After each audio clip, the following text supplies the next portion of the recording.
Okay, hello everybody and welcome to another plant video. My name is John and today I'm going to give you all an update on my large variegated Syngonium, and I just made a new pole for it. I've got a 6-foot pole this time, so I won't have to cut this thing back quite so often. It kind of hurts sometimes to cut off all of those really beautiful leaves at the top of all the vines. So I'm going to give this thing a nice new pole to live on today. So I want to show you that, and I'll give you an update on all of the propagation that I did last time I made a video on this. We're here in this room today because this thing is really tall and this new pole is 6 feet tall. So got to make sure we can see all that. Yeah, so as this thing grows, usually you get better variegation towards the top, but it just keeps outgrowing this pole. I've had this thing for probably 2 years now. It's been in this pot for over a year, so the root system is super healthy. It's growing real quickly all the time. So what I want to do is remove all of this garden Velcro except for the top one, and then I'll grab all these vines, remove the top. I'm hoping I can just flop it onto the table and then replace that pole with this new one and then zip it back up so it'll be ready to go. So one thing that was happening, I just moved this plant out to this room where we have these southwest windows. This was in my room, which has southeast windows, but the trees outside have been growing a lot and blocking a lot of light.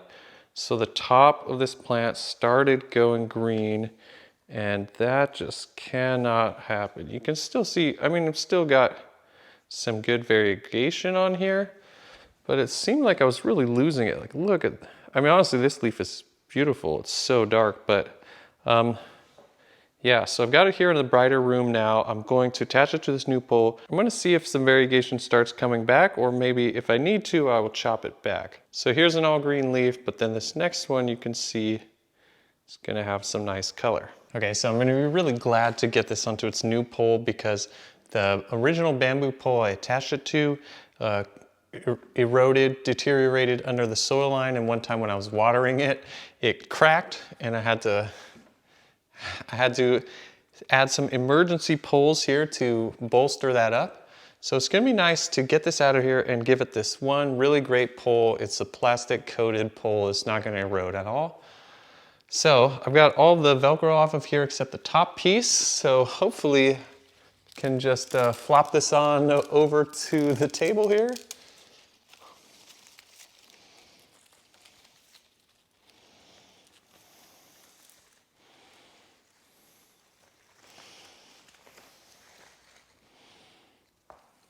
Nice. All right, well, woo. So I do want to try and get this new pole into one of these older holes so that I'm not causing any damage to the root system.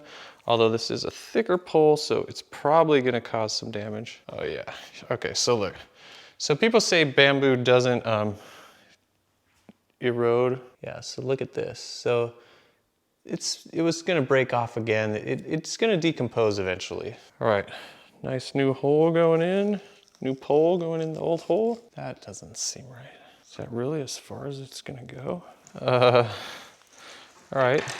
So I was wondering if this would be flexible enough to like wrap it around, but I don't think I want to deal with that. Okay, so these are like sticking way out down here. Okay, so I had to get like the bottom attached, and now I can lift this up towards the top, making sure it's pretty snug to the pole so there's no like slack. So once these are all attached, I can then go in and remove some and then like attach just the stems if I want to, because right now I'm like bunching all the leaves in there as well. But I just need to get it so that to make it manageable right now. All right, not bad.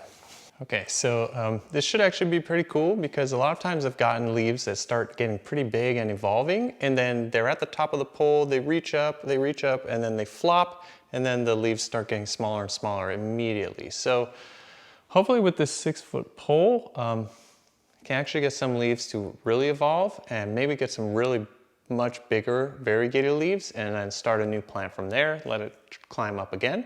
So we'll see how that goes. I was planning to remove all those solid green leaves, but since I did move the plant recently to much brighter light, I'm curious to see what will happen in the next couple of weeks.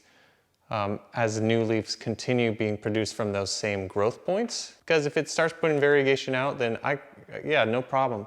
But if it doesn't, then I'm going to cut it pretty far back now that it's in higher light so that it can start to really show off again. Here it is. You can see it's all wrapped up in there. A lot of green at the bottom. Start getting some variegation. This plant has yellow and white variegation. See, this looks kind of like neon when it first comes in.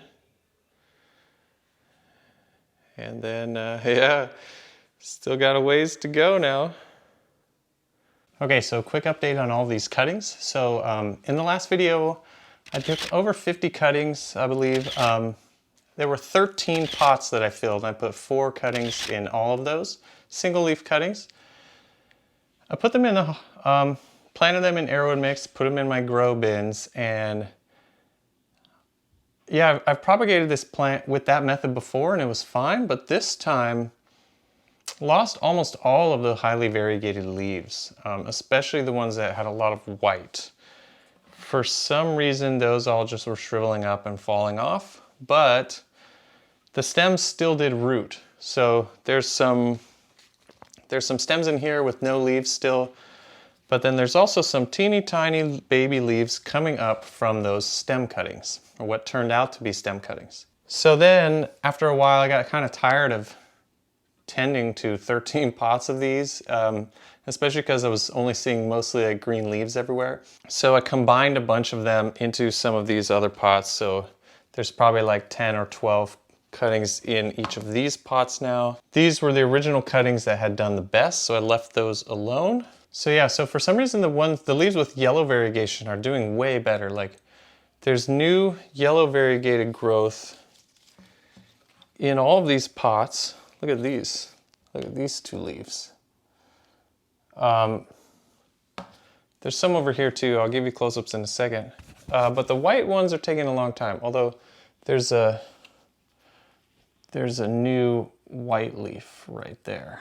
Yeah, so anyways, I'm never doing that again. I thought it'd be cool to propagate as many different pots as possible. I wanted to have lots of these to give away and to share and to sell.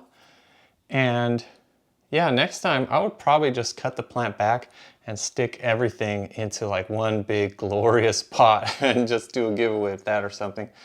Cause yeah, even if I make a few $100 off these potentially, like it wasn't that fun and it was a lot of work, and I would rather just have one like amazing plant. Just say like, here you go. So yeah, I'll probably do that next time around, but that's why I also added that 6-foot pole, is to give me a little more time, because as you saw at the start of this video, that plant had already outgrown that pole again, and my propagation bins are full at this point, and so I just needed to give it more room. So anyways, that is my update for you at the start of June here with my Syngonium saga. I hope you found that interesting or entertaining. As soon as these have more variegation to show off, I will definitely do another giveaway, and I've got to sell some of these. But I'm just waiting for them to really pop off because they've been taking a lot longer than any of the Syngonium cuttings I've taken in the past. Oh, and by the way, in case you're wondering, I really don't recommend propagating into airwood mix, as it does work, but yeah, the perlite in the jar method, I've been doing a lot of experiments recently, and the perlite in the jar is still by far the best method I've ever tried, and so I'm just going to go back to that. Okay, so thank you for watching. I hope to see you in the next video, and I wish you all the best with your plants and your life. Thank you so much. See you next time.